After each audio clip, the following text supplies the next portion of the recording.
what led me to think about cow sex as play and not only sex is precisely the condition of thinking that does not separate the concept from the stage in which the concept is happening. So when you said to ask these conceptual questions, but also practices in physical terrains, that is the way I think. I think from a very concrete condition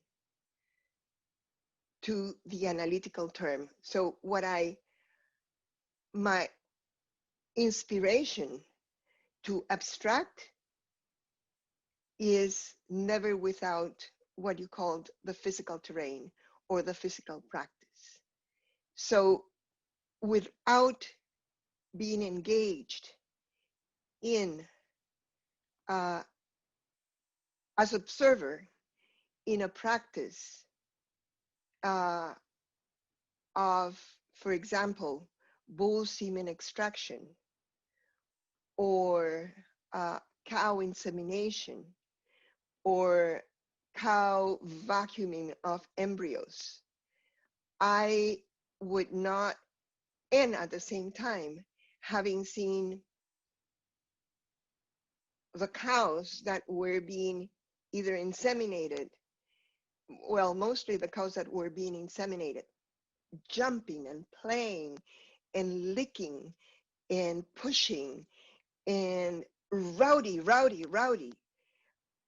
And then seeing them in this trap. I'm not saying trap in the bad sense, in this handling device to be inseminated, where the practice by the practitioners of insemination is thought as reproduction, making the cow reproduce, and at the same time, it is desexualized. That made me think, wow, what is this? So they have stopped an activity in which the cows were having fun. And they have stopped it because that fun indicated heat. And so it indicated time for reproduction.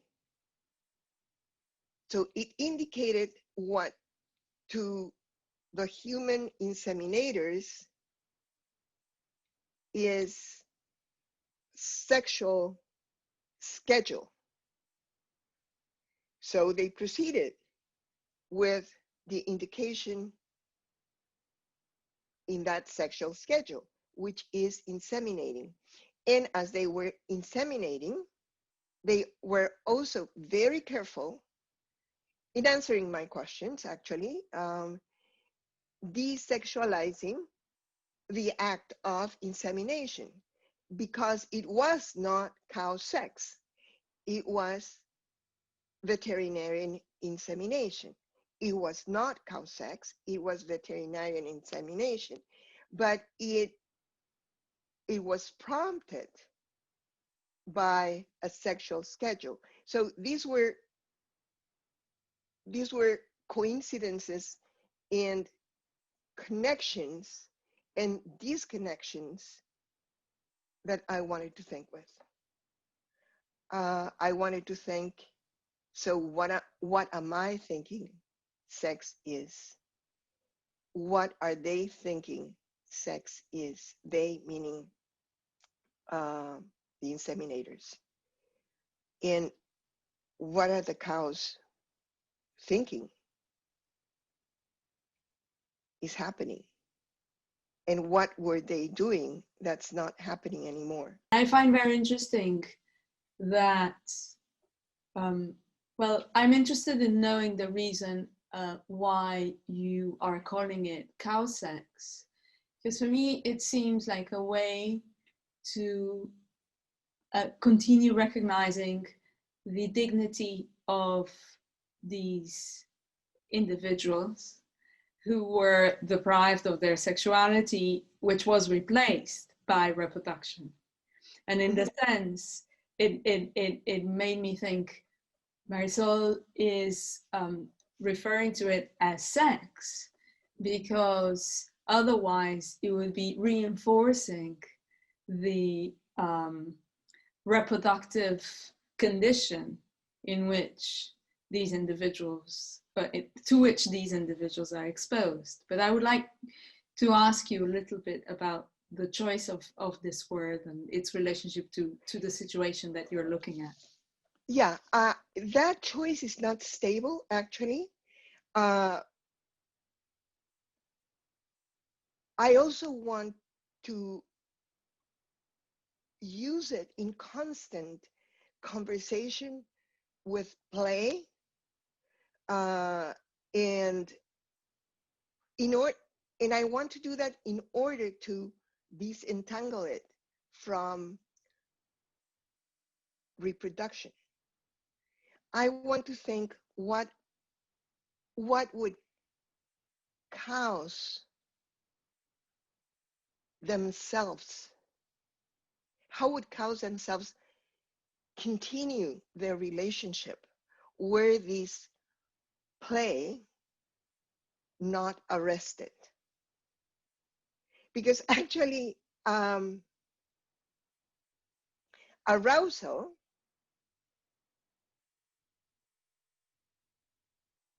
is really an enormous force in the corral.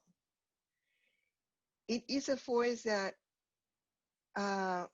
cannot be stopped, or that requires a lot of effort to be stopped. And so I wanted to see the continuation of what I am calling play, which I also use the word arousal for. I refrained myself from continuing the use of arousal because I wanted to think immediately without sex. And arousal is too connected to sex for me to be able to do the experiment. So I wanted to think with play and thinking what will make them stop playing, and how much riot can they cause as they are playing. The corrals actually become an impediment for the play because it is a turmoil. Of course, not every cow is on in heat at the same time, but if you have 2 or 3 cows in heat, that is enormous disorder, and it's more convenient to have them in an open grass without them being in a corral. But if you want to inseminate, you have to know the schedule, and you have to bring those that are close to being in heat to the corral. And once they're there, the corral can be destroyed if, for some reason, 3 cows are in heat at the same time. That's economically very problematic. So people have to intervene, humans have to intervene very soon to control the possible, to do their work. But mainly I wanted to know how will they come to terms with their play? What is this? How does it happen? How does it begin? How does it end? I also want to think about, I wanted to think and continue to want to think beyond reproduction, and I want to think about attraction. So it can be sexual attraction, but it can also be caring attraction. It can be friendship. Um, so once you take away reproduction and think with play, not only do you cancel the idea of hetero or homo, but also you start thinking about cows with them, with what they do.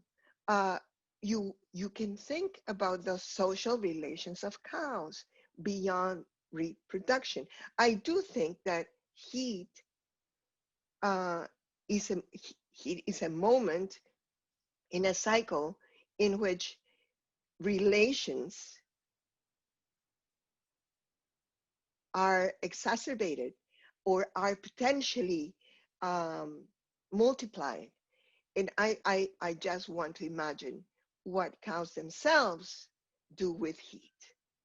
Uh, what would it be if we do not call heat, we separate heat from a sexual calendar and think about heat as a moment in its monthly, in the monthly life of cows, where they choose friendships, where they choose care, where they choose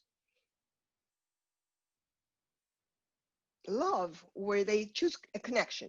And what kind of a connection is it? And what happens with that connection after heat? So it was basically, and it continues to be, an attempt to think about cow social relations. Of course, I can think about the same thing. I can ask the question uh, by without necessarily thinking with heat. I have, like I think I told you, tried to sit in a corral for hours on end and look at what they do. Um, and it's sort of tedious. Uh, they lick each other. They love to be touched on their necks, and they have a very flexible neck that can really hug. Um, it's You can put yourself on the neck of the cow and you can feel uh, like an arm, like you are hugged there. So they do that, but it's not as dynamic as during the heat period. So I wanted to see what would happen if the heat period is not arrested for purposes of reproduction, of biocapitalist reproduction also, which I think, I, to be honest, I think that if I would have been watching these only in a peasant's farm, I wouldn't have been as predisposed to cut the moment. Also because the ways in which um, peasants, and particularly peasant women, treat their cows is more empathetic. There's more empathy with everything that has to do with the cow's menstrual cycle. Um, that is not called a menstrual cycle. That is, I mean, that is fascinating because if we extrapolate your observations and we reflect about how the control of sexuality and how the control of forms of libidinal, but also forms of joyful intensity were so often used as mechanisms of domain and control, for instance, for colonialist Catholicism. We Right. see a parallel in saying this. I'm not at all trying to abstract the real cows. I'm more Yeah. seeing how the replication of a system of control of libidinal energies and of joy and pleasure keeps being applied for the sake of an order that has no other function that assure and regulate economy. It's patriarchy, human patriarchy, that separates, um, that organizes the separation between bulls and cows. It's patriarchal anthropocentrism that organizes the vocabulary in the schedule of biocapitalist reproduction of cattle. For example, cows have heat, bulls have libido.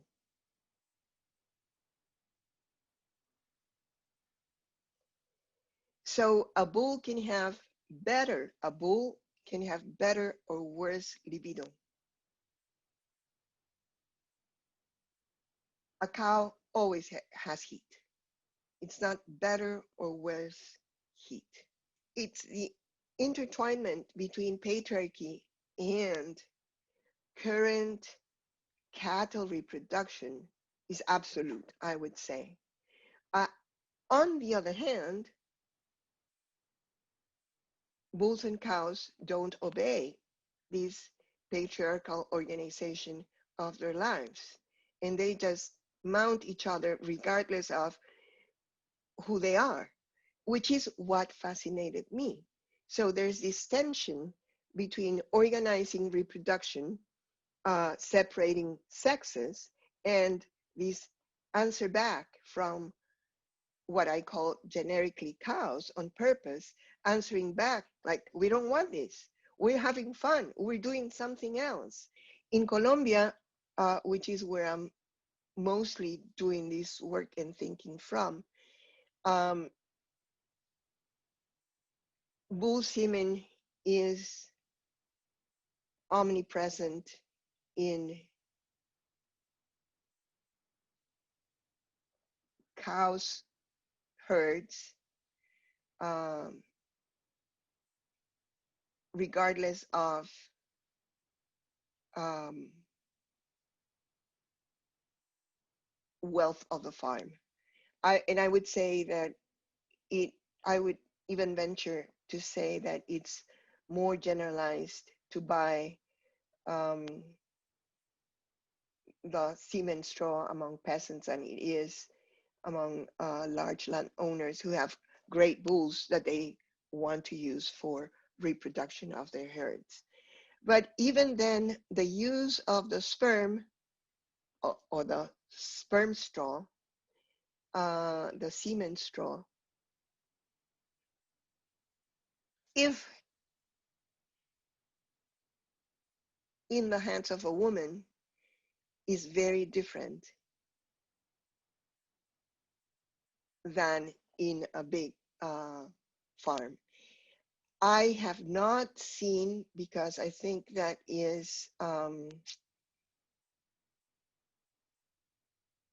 have not seen, not because, sorry, not because it's not a practice, but because I haven't been present or don't have as much familiarity with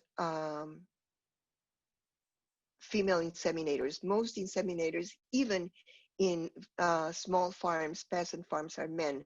But it is the women who know and keep track of the cow's heat or the cow's age.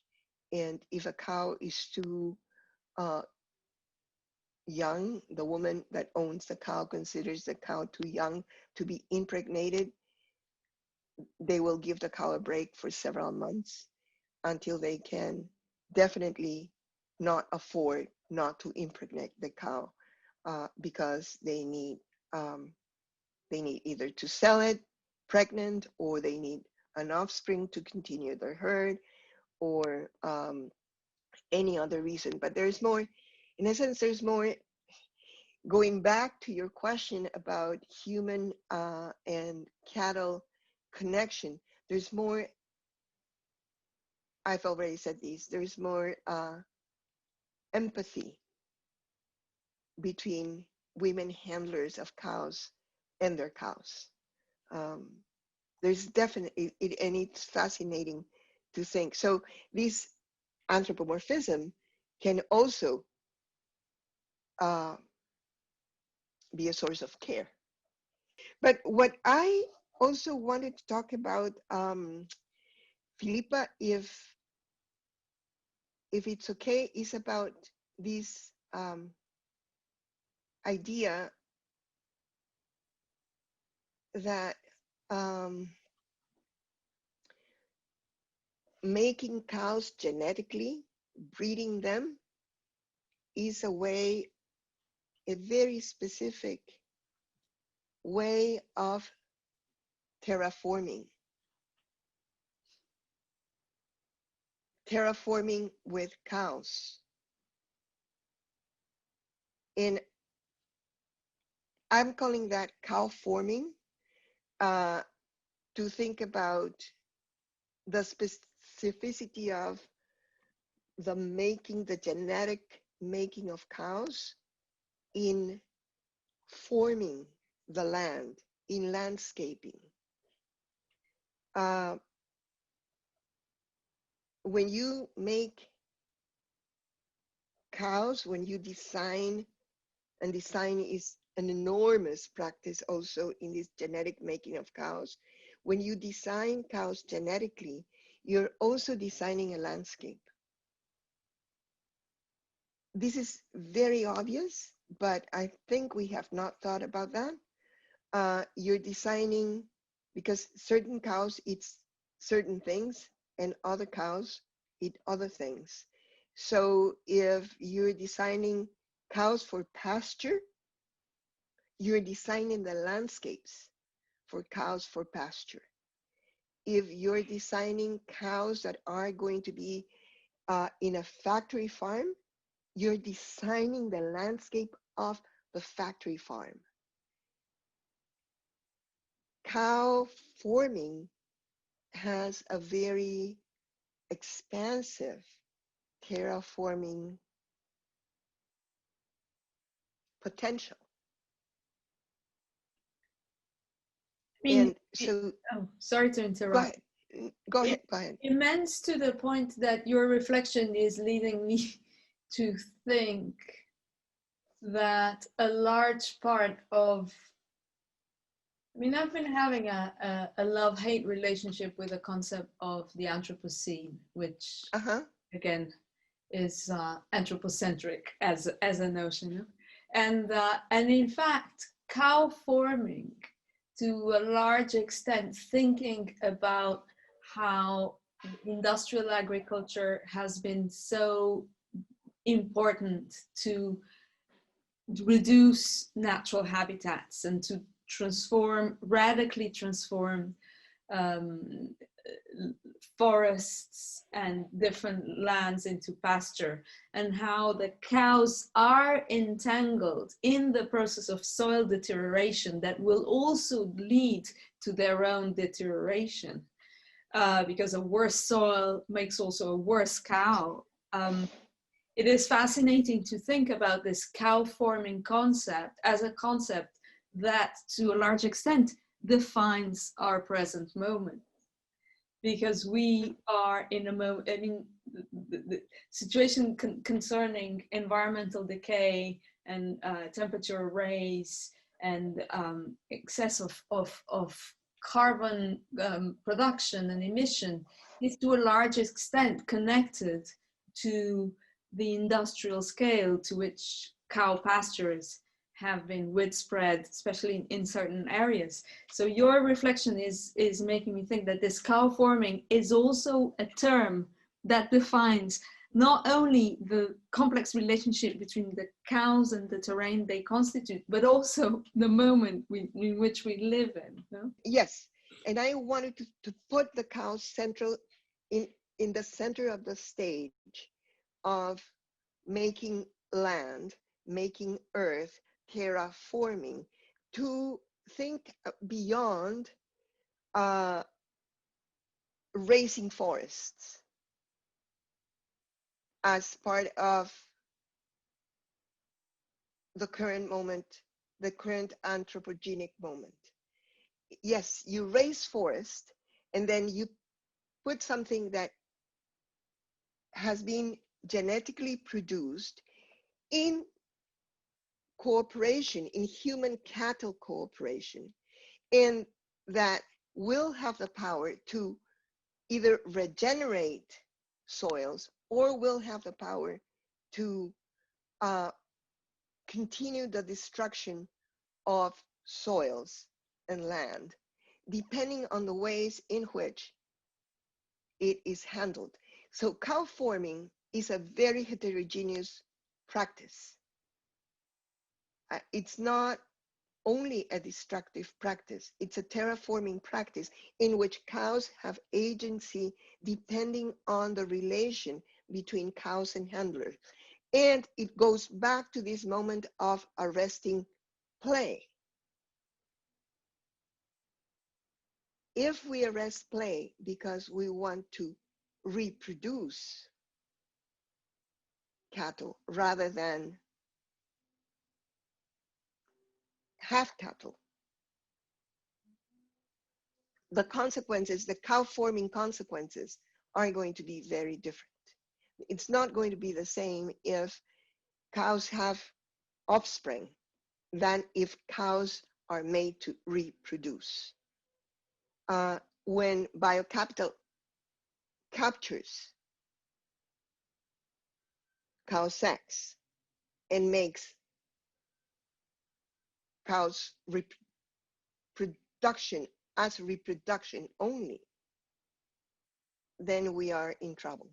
I think that I do think that cows sex is a crucial moment of current practices of saving the planet or continuing to destroy the planet. And I'm very afraid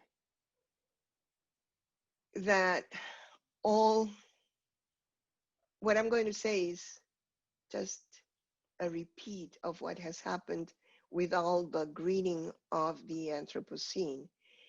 The way in which the anthropogenic handling of cows destroys is trying to be the destruction power of cattle anthropogenically handled is trying to be controlled by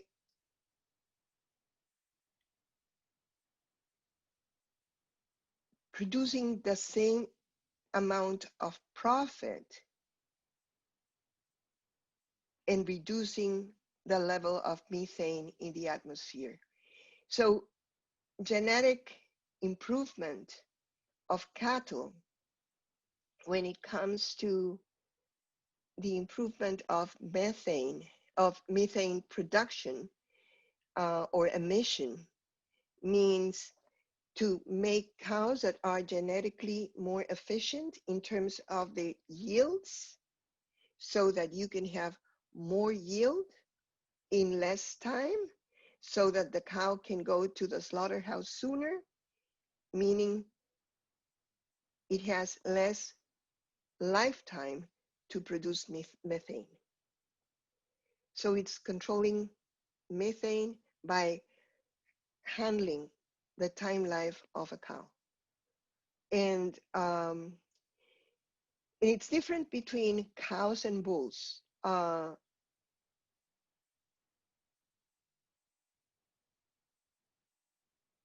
Cows are being produced to be more efficient producers of milk so that in their lifetime they can produce,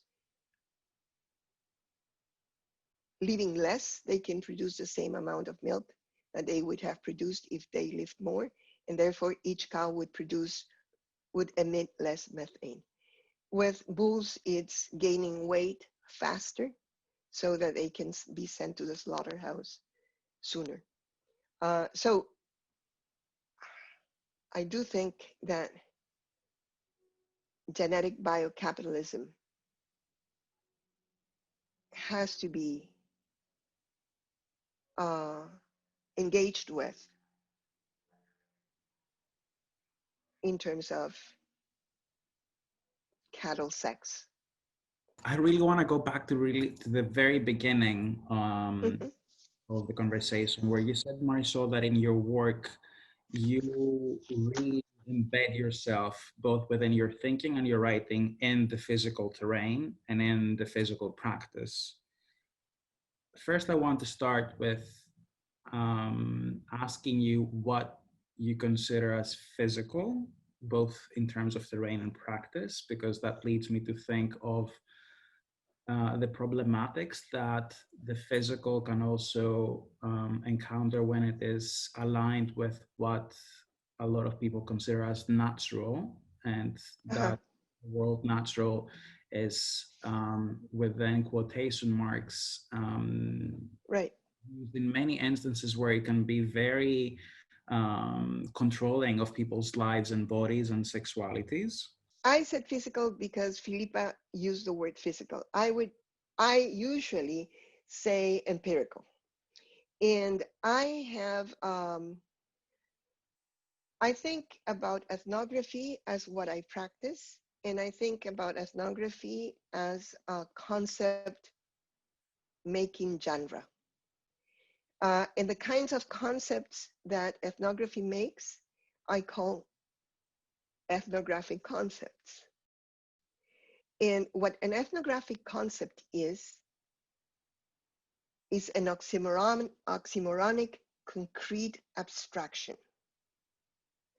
So it abstracts, but it continues to be concrete. It's an abstraction that pulls the concrete with it, or the concrete pulls the abstraction to it. So it's an abstraction that's never without the empirical. And that's how I started to think about the translation between sex and play, because I was in sex and play in my work will become concepts that are not necessarily the sex and play of a bat.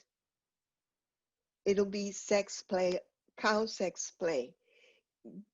I'm going to abstract from cows doings sex and play, but that sex and play will not be without cows ever. So I say that ethnographic concepts travel because they are abstractions, but they don't travel light. They travel with a lot of luggage. The luggage is all the empirical that they bring with them. And they do travel. I think that uh, in to talk about my previous work, people can think about earth beings. I don't know if you know my previous work, but in my previous work, I talked about earth beings as mountains that are not only such. I talked about earth beings as not necessarily sacred mountains. I talked about earth beings to talk about practices that uncommon nature. That's also another of my ethnographic concepts, to uncommon nature. Uncommon in nature means to subtract from an entity that which is not nature and offer it as that which is not only nature or uncommon nature. Because these entities are part of what we call nature, but they are not only nature. Anyway, so uncommon nature or earth beings, or even that refrain that I usually use, not only, those are ethnographic concepts. They travel with the empirical. They refer to something. And they are abstractions also, because they are not that something that they refer to, and they serve an analysis, which is what concepts do. And as you said, there is always play with sex. And the way that we have discussed in this conversation anthropocentrism in cow sex, and the way that you have also referred to, for example, how a female hand is different with the semen Yeah. than a Yeah. male hand, is making me think, first of all, and also about how you talked about, for example, the difference about being in heat where the bull has libido. It's very binary as a way of approaching. Absolutely. But within that, let's stay within the binary and insert a little bit of feminist thought. How do we turn back the analogy of women being called to as cows as a derogatory term or as a curse, and use, as you said, the moment of thinking with heat in order to turn the narrative on its head, reclaim it? I think that cow orgasm is prevented through reproduction, because cow orgasm is not through copulation. I think that cow orgasm, I think, um, and I wish I could say, I'm thinking as a woman, not as a cow. I was saying, I wish I could say, I wish I could think like a cow. I cannot think like a cow, but I want to say that cow orgasm is all that riotous play that happens in the Quran until the cow is tired, like an orgasm. But it doesn't come with copulation. It's copulation in cows and bull, in cow and bull, copulation is for insemination, for reproduction, is seconds.